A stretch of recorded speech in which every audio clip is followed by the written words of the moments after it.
今天婆婆又不知从哪儿弄来的偏方，非说喝了能生儿子，硬逼着我把那些符灰水喝了。府里上下谁不知道我当初生思思伤了根本，偏她要戳我的伤口。母亲盼孙儿也不是1天2天了，你体谅下。思思难道不是她孙女吗？思思毕竟是女儿。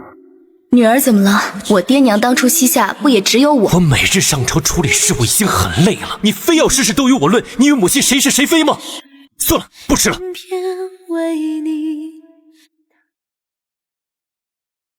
夫人，这菜都凉了，你先用膳吧。撤下去热热吧。夫君可有派人回来送话？并无。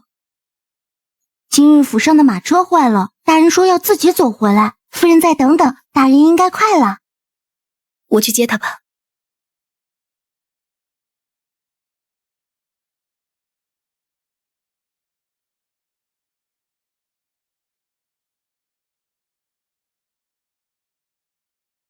等心。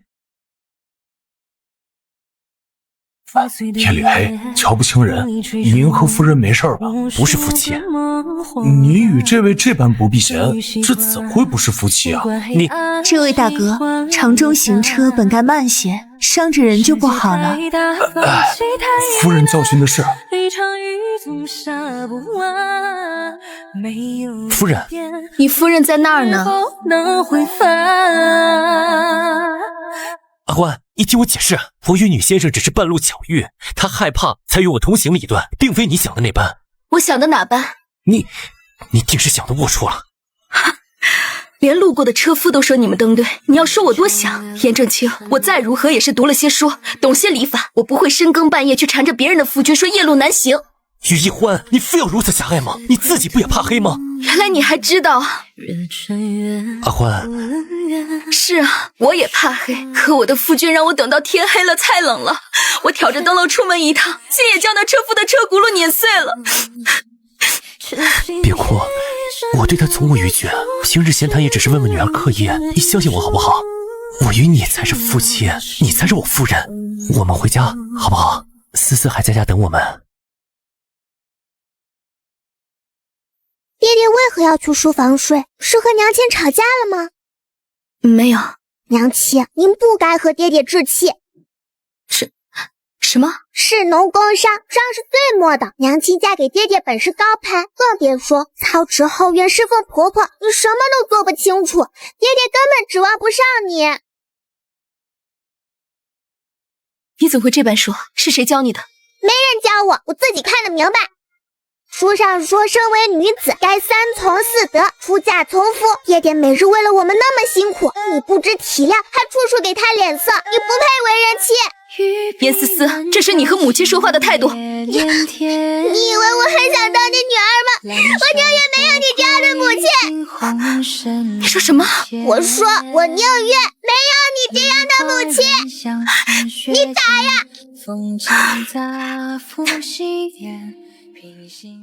颜思思，我今日罚你，不只为你顶撞长辈，更为你口中的3从4德。我本想你读书明理，做个耳清目明之人，不想你竟自甘附庸。那3从4德本就是对世间女子的规训束缚，你却将它视为教条。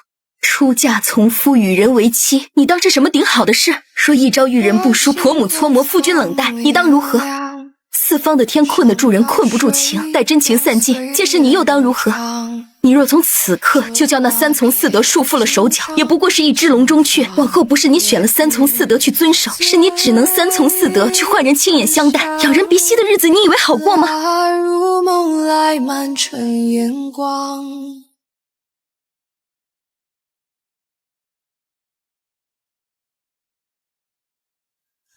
母体气血两虚，这婴孩也是自娘胎里便有弱症，需得仔细养着呀。记下来了。你别起身，有事吩咐我就好。我就是想看看你啊。阿欢，你辛苦了。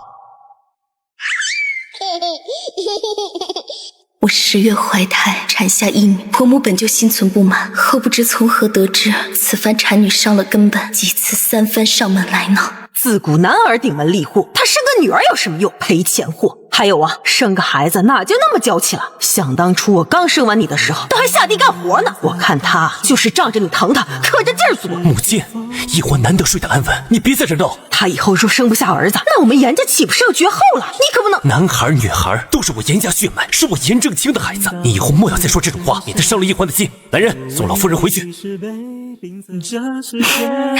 你看爹爹多护着我们娘俩呀，所以啊，我的女儿，你要平安长大，慢点无妨，康健就好。如何了？唉，这烧退不下去，实在是没办法了。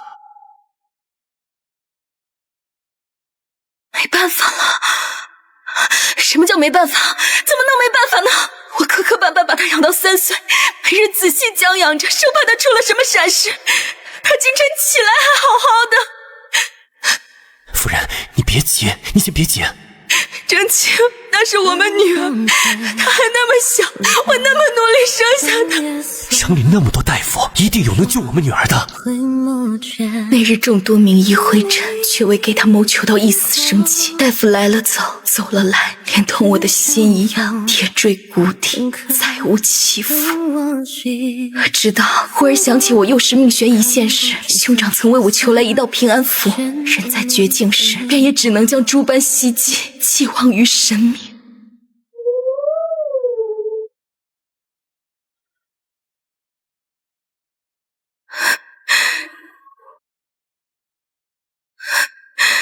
但求上苍垂怜，保我女儿转危为安。满天神佛啊，求你们救救我的女儿，救救她，救救她。别再恐惧心浮生若我讨厌你，我不要你当我母亲。来人，快来人！夫人落水了，快救夫人！我的女儿，你要平安长大，慢点无妨，康健就好。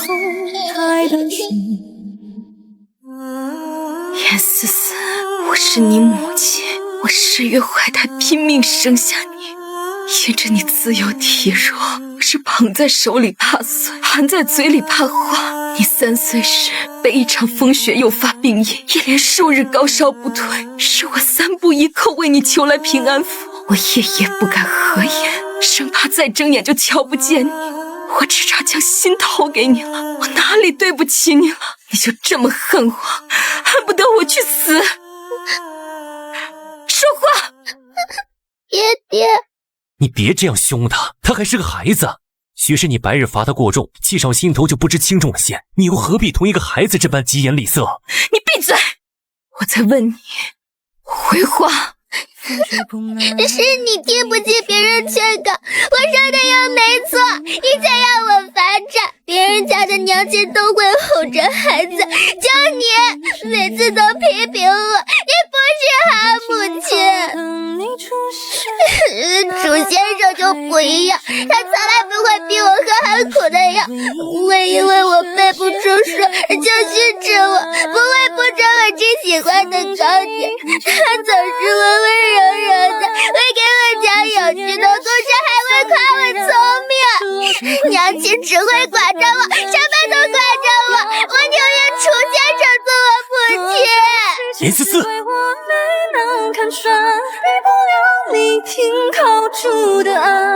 我管着你，是因你自出生便体弱多病，那些药再苦也是为了救你的命。我督促你读书，是希望你能明事理，不像寻常闺阁女子只知依附。我让你多吃甜食，是怕你积食生病。这些你竟觉得是苛待？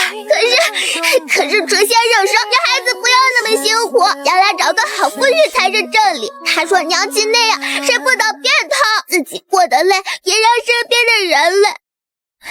你问爹爹，你每日管的那么多，他是不是面对女生都觉得特别累？没有的事。来人，还不快将小姐带去书房反省？你心里当真如思思所说那般？小孩子有口无心，你又何必这般小题大做，锱铢必较？我小题大做，到底是我小题大做，还是你被言重只想着含糊过去，大事化小，小事化了？我为你和女儿日夜操劳，不曾想到头来在你们眼中，竟成了管束你们父子俩的恶人。颜正清，你还有良心吗？我没良心，于一欢，你说我没良心？我是疏忽了，没顾及到你的情绪。可你呢？你又何曾体谅过我分毫？这些年你没给我严家诞下男丁，我却仍守着你一人，为言纳妾之事，我对你已是仁至义尽。我在外为这个家奔波忙碌，周旋于朝堂之上，难道就轻松吗？回来还要面对你的冷脸，听你与母亲谁是谁非的争论。我不该说思思是女儿，可这事到如此，我严家也需要香火继承，我心中的压力你又可知晓？所以是我的错，是我不知体谅，是我逼得你去找别的女子说话谈笑，是我逼得你默许旁人教坏我的女儿。我不是这个意思，我是说你总是这样用你的道理、你的标准来要求我、管着我，从穿衣吃饭到交际往来，你哪一样不管？我在你面前就像个不懂事的孩子，连和同僚喝杯酒、晚归片刻都要看你的脸色。于一欢，我是你夫君，不是你儿子。原来我这些年事无巨细的操心，在你眼中竟是约束，是让你不自在的枷锁。颜正清，我管你穿衣是因你畏寒不知天意，管你饮酒是因为你次次过量伤及脾胃，我等你归来是担心你的安危，如今看来倒是我多事了。我是需要人照顾，但不是像你这样让人透不过气，处事他就从不会。怎么释然？那你就去找你的处事，去找那个从来不管你，只会温言软语讨好你的解语花。你看他会不会在你胃痛难眠时彻夜为你揉按？会不会在你醉酒呕吐时丝毫不嫌弃的伺候？会不会为你生儿育女，险些赔上性命？会不会为你这个家操持算计，耗尽心血？颜正清，你说仁至义尽，好，真好。原来我与易欢10年夫妻情分，掏心掏肺的付出，在你眼里竟只是让你透不过气的管束和压力。既然如此，倒不妨写一纸和离书，放彼此一条生路。你去找你的自在，我离了你这仁至义尽的夫君，或许还能多活几年。阿欢，我不是颜正清，我记得成婚那晚，你掀开我的盖头，拉着我的手说：“此生必不负妻。”如今你还记得？我从未忘过，只是我与你未末时嫁与你为妻，助你扶摇上青云。自入门以来，上孝伯母，下抚幼女，从未有过半分懈怠。即便婆母苛责，我思虑你公务繁忙，也尽力体谅，从未许你出面。我知道，我都知道。阿欢，对不起啊，是我气急了，口不择言，我对你道歉，好不好？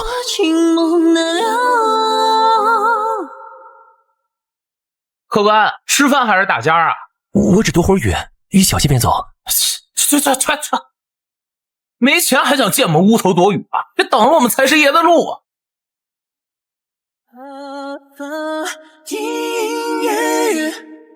我和你疏远。可摔疼了？不敢逃的姑娘，我没事。你帮我拿一会儿。什么破财神爷，雨天都不歇班，大道这般宽，左不行右不行，非得往这树上猫着的角落里去。那处有什么啊？有什么？开门做生意，论的是义字当头，八方来财，人不偷不抢，连碗水也没讨，躲个雨怎么了？哎，小姐，这客栈都是您家的，您都不介意，我哪敢多说什么呀？您就放过小的吧，小的再也不敢了。哼，这还差不多。多谢小姐。我识得你。什么？我说我识得你，颜正清。我呢叫于一欢，我爹说虞美人，悲情之花，亘古之意犹在欢喜，能记住吗？能。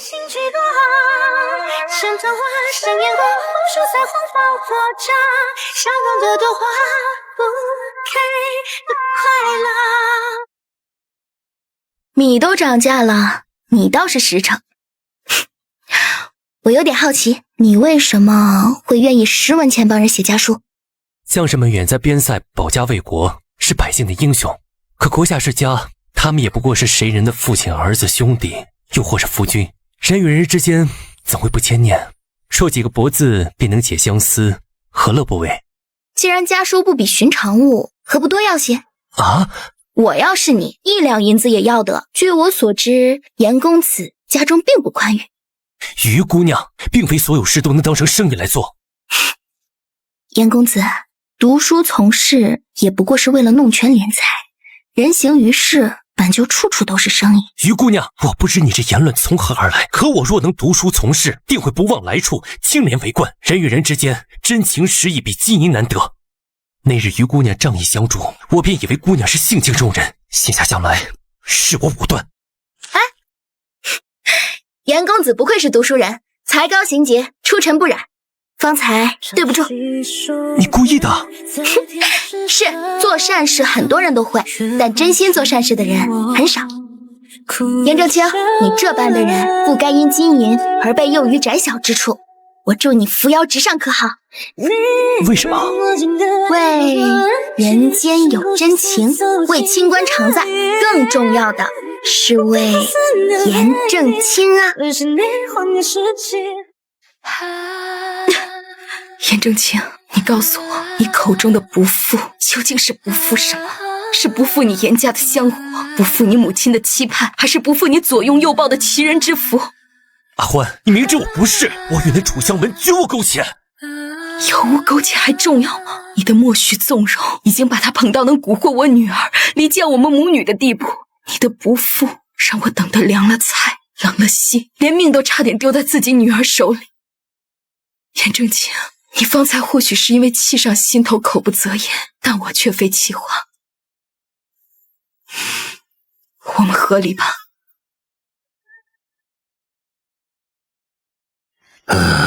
你自中举便是翰林修撰，如今也有5年，户部侍郎的职位恰有空缺，我向上举荐了你。但太后极重家风，后宅不宁，难堪大事。圣上深以为是，极重夫妻和睦，为人为父的声明，你须得注意些。多谢大人，我与夫人素来琴瑟和鸣，定不负大人提携之恩。阿欢，我知道你正在气头上，说的都是糊涂话。和离？绝不可能！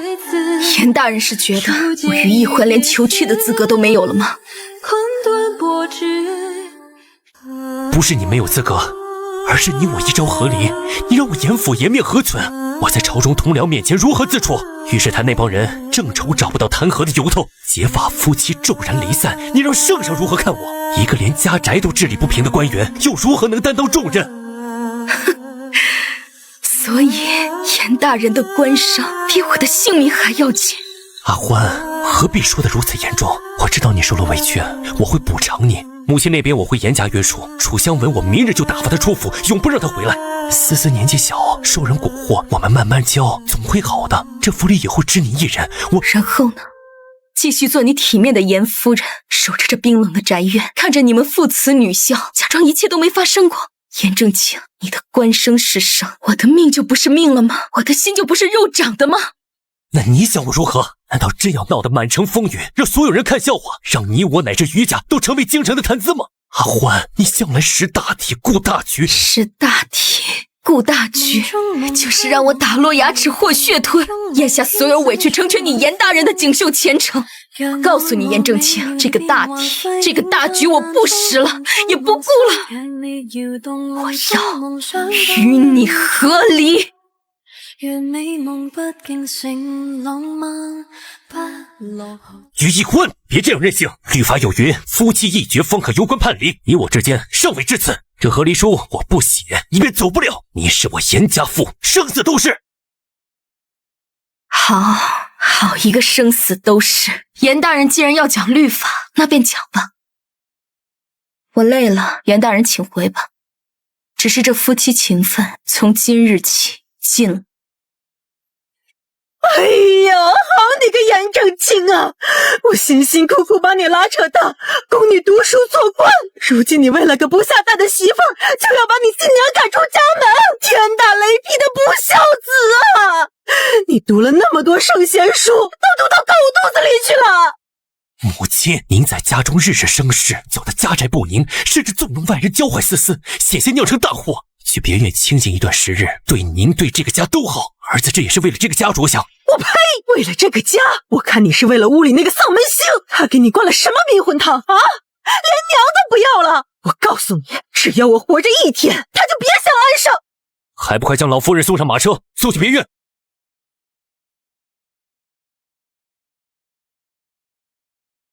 阿欢，你看，母亲我已经送走了，日后绝不会再有人给你弃守。楚香文我也已打发出府，这样你总能消气了吧？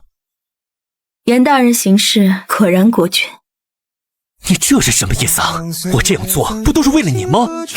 为了我？难道不是为了你严府的清静，为了你严大人的官升，或者说是为了平息我的怒气，免得我真豁出去闹开，损了你的颜面？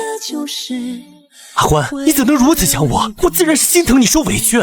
今日你能因局势不利，便毫不犹豫地将生养你的母亲送走，来日若有必要牺牲我，牺牲谁，想必严大人也不会犹豫分毫。你做的每一件事，首要考虑的从来都是你自己的利弊得失。于以欢，你送走谁留下谁，都是你严大人的决定，与我无关。你不愿和离，那你我就先分房，等你想清楚了再说。等会儿去和娘亲好好认错，若实在不行就哭，你娘总会心软。好。去吧。娘亲。何事？爹爹说你不要我们了，是真的吗？思思，有些事情你现在还不懂。娘亲别走，思思知道错了。爹爹说楚先生看似对我好，实则在教唆我成为一个无知无识、只能仰人鼻息的玩物。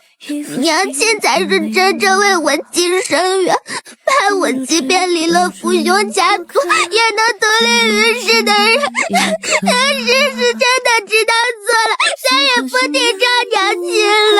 思思以后一定乖乖和要，好好备受。你别不要思思。我讨厌你，我不要你当我母亲，我宁愿楚先生做我母亲。思思，娘亲不是不要你，只是娘亲和你爹爹之间出现了一些无法弥补的问题，娘亲留在这里会很痛苦。可是爹爹说他知道错了，祖母也走了，为什么娘亲还要走？娘亲还在管思思是不是？方才那些话是你爹爹教你的吧？不是思思的错，是大人之间的问题。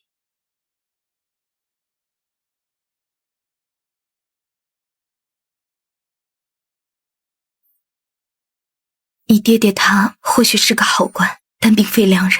思思，你还小，娘亲只希望你将来能活得明白些，莫要像娘亲一样。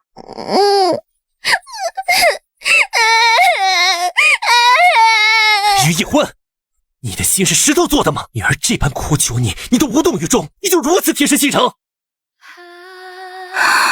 颜正清，利用质子来达到目的，你真是卑劣至极。你看看他此刻的伤心有多少是真，有多少是你教出来的？你口口声声说疼他，便是这样疼他吗？让他成为你捆绑我的工具？我不必再白费心机了，这亲情牌打不动我了。你走，你现在就走，反正你从来都不喜欢我，只喜欢管着我。楚先生比你好1000倍1万倍，你走了爹爹就能娶她，我让他做我娘。叶思思，我可没教你这些，童言无忌，你别当真，我与楚香文之间真的清清白白。我不在乎了。风雪之恰以后听见美之。夫人打听清楚了，那楚香文自打被辞出府后，果真没有离京，一直在大人下朝必经之路徘徊，怕是还没死心。没死心就好办了。夫人与大人置气多日，当真不打算再……怎么，你还盼着你家小姐和她破镜重圆？我就是觉得您这些年在严家耗费了多少心血精力，若就这么一走了之，岂不是过往心血都付之东流？若舍不得过往付出，才会被那段婚姻吃得连骨头渣子都不剩。发觉不值得，尽快抽身才是最要紧的。楚姑娘还没离京啊？也是，除了依附男人，你又能去哪里？夫人说笑了，香文只是挂念大人和小姐。挂念是挂念这府中的富贵吧？不过你放心，只要我于易欢还是这严府的主母一天，你就永远是个上不了台面的玩意。夫人何必如此刻薄？大人大人，他如今为了官升，自然是要做足夫妻情深的戏码。但你猜，若我真豁出去闹，他是会选择保你，还是保他那来之不易的官位和名声？哼。你以为你年轻貌美，懂得讨好男人，就能取代我？做梦！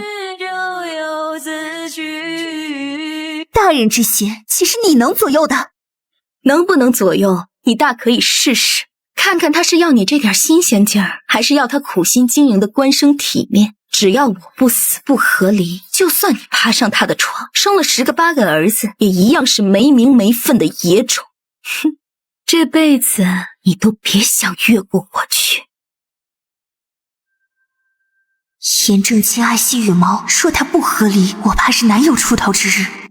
孩子，说我能有个孩子，尤其是儿子，到时候大人必定心软，老夫人也会竭力促成，那就由不得你不点头。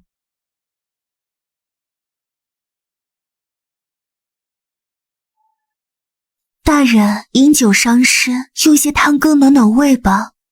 出去！大人近日清简了许多，我看着实在心疼。夫人她性子刚烈，一时不肯转还，让大人受委屈了。我知道大人重情重义，不愿背弃发妻，可夫人她既不能体谅大人官场不易，又未能为严家延续香火，还那般强势不容人，大人可是倦了。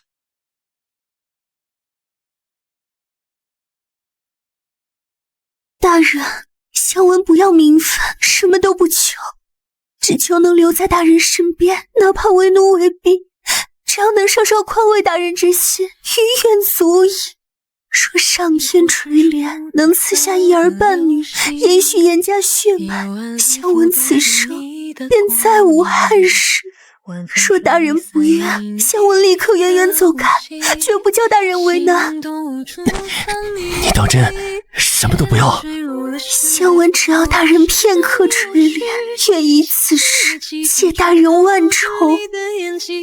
流过血带着秘密，试探着耳语，揭开最后谜底。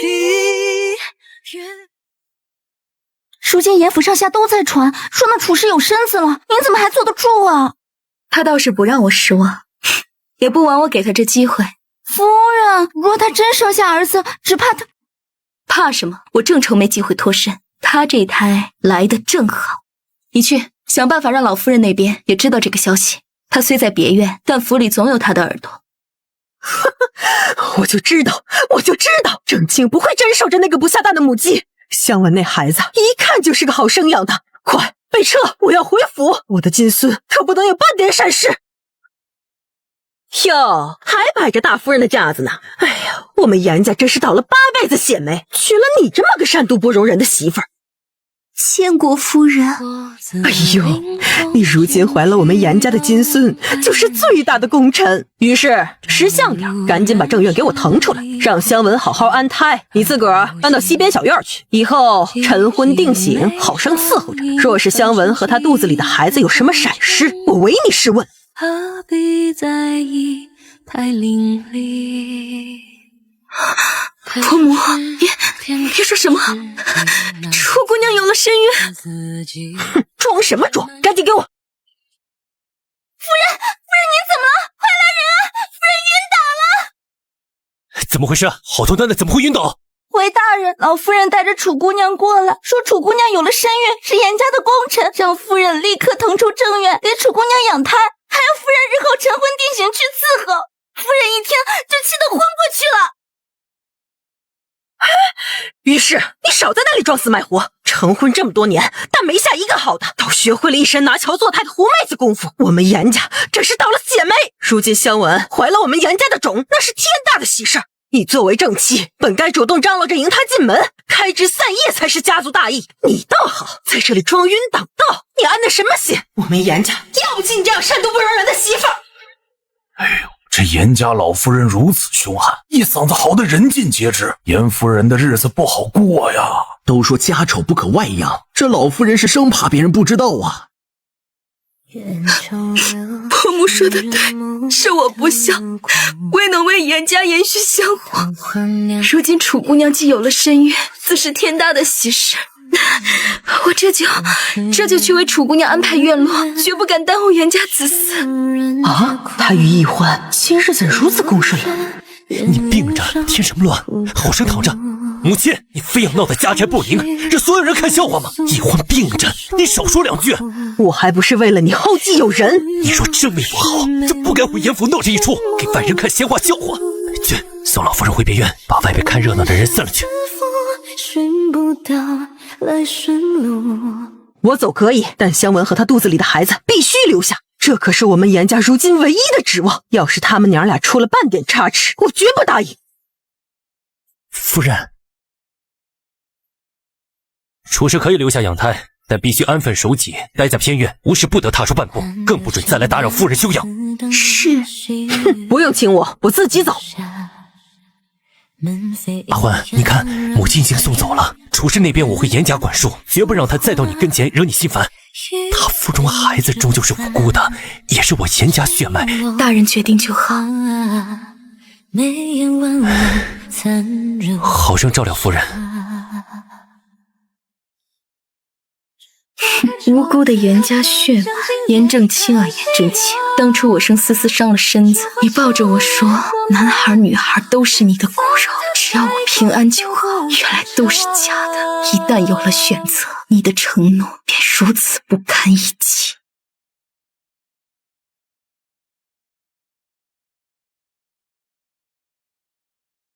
曾经，这镜中映照过少女怀春的羞涩，映照过新婚燕尔的幸福，映照过初为人母的温柔，也映照过无数次的等待、失望和泪水。而如今，只剩下一片沉寂的荒芜。好在我早已将心收了回来。你的承诺是假，你的深情是虚，你严家的门槛，我于易欢不稀罕在他了。传信给兄长，就说我过几日要在这严府唱一出大戏，请他过来看个乐。一月不见，夫人看着憔悴不少。夫人落到今日这步田地，说句不中听的话，你也未必全然无辜。您啊，就是太要强了。府中事务您大包大揽，生怕旁人沾手一分。对待大人更是处处规制，从衣食住行到交友往来，哪一样您不过问？这男人呢，尤其是像严大人这样的朝廷栋梁，哪个喜欢被妻子时时指手画脚，处处掣肘呢？说完了。我也是好心提醒夫人，若不是您自己将夫君越推越远，旁人又怎会有机可乘？说到底，怪不得别人，是您自己不懂男人心。哼，楚姑娘这番高论，倒是和你平日里教授思思的女子无才便是德，只需讨好夫君的论调一脉相承。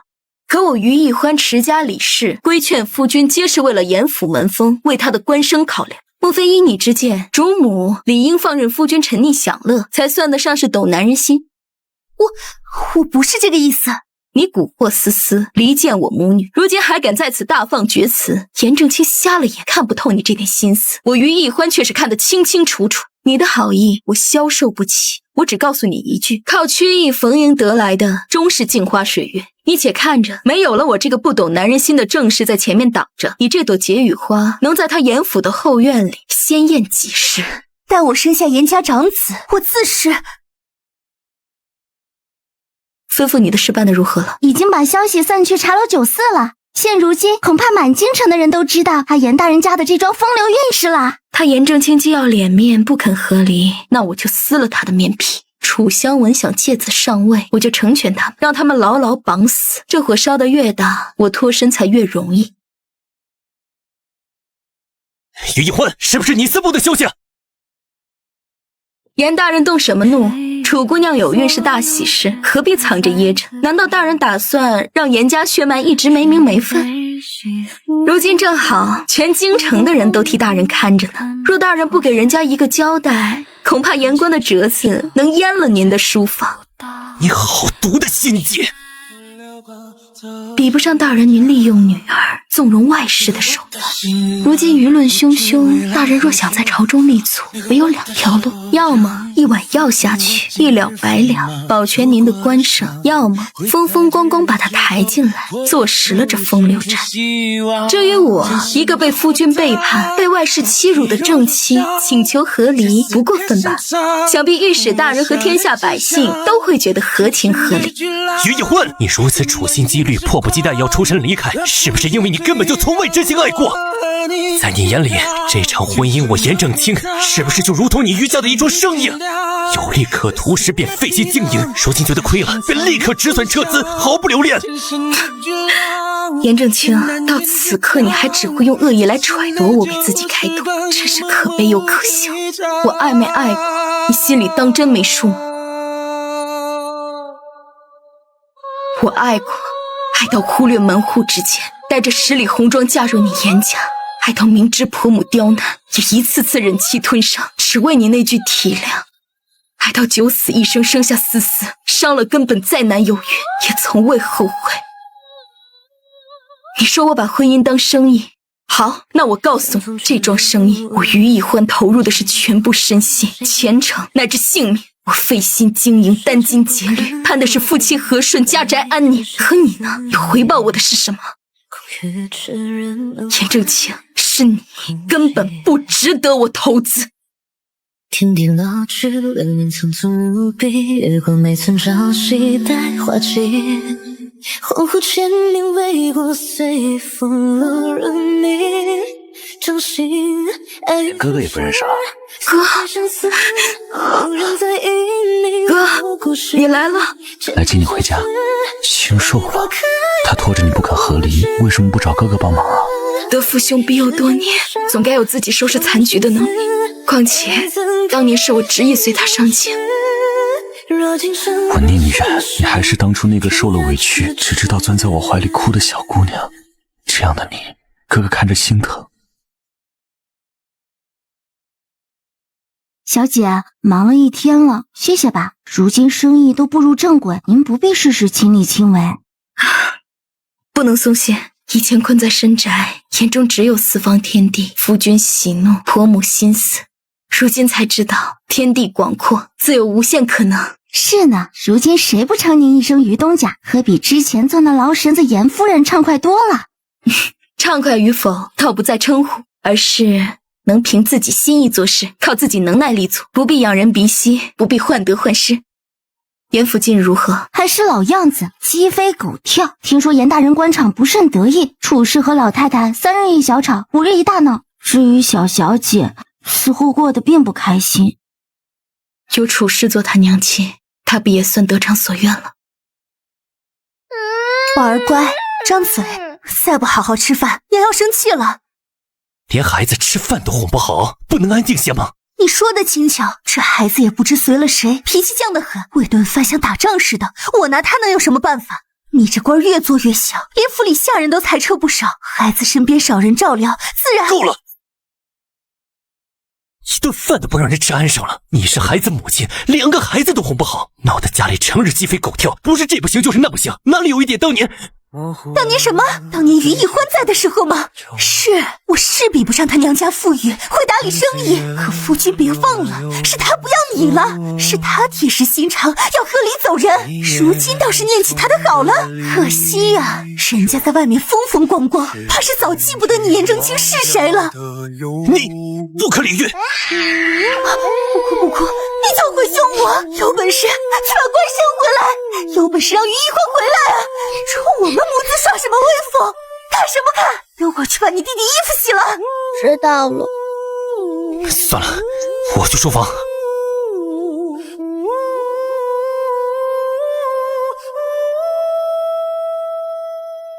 一点小事都处理不好，荒唐的浮沙，我又有何资格说他这硕大一个家，官场虔诚，内宅安宁，我竟是一样都握不住了。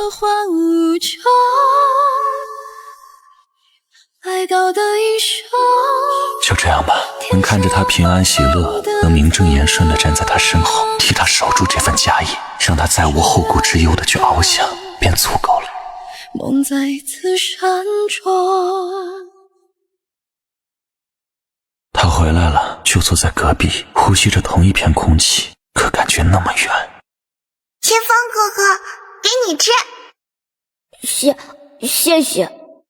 那时她是余家娇憨的小姐，我是被余家收养需谨言慎行的孤儿，能守着她便是天大的恩赐。她嫁人那时，我笑着送她出门，回来吐了一口血。袁家并非两辈，可我连说不的资格都没有，只能拼了命地帮她打理好嫁妆，盼她手中有钱，腰杆能硬些。严正清，你怎敢薄待于他？他那样好，怎会有人舍得让他伤心？我快马加鞭，披星戴月地朝京中赶，终于在严府门前看到了那个日思夜想的人。一别数年，我只敢极力克制，冲上去抱住他的心绪，连哥哥也不认识了。哥，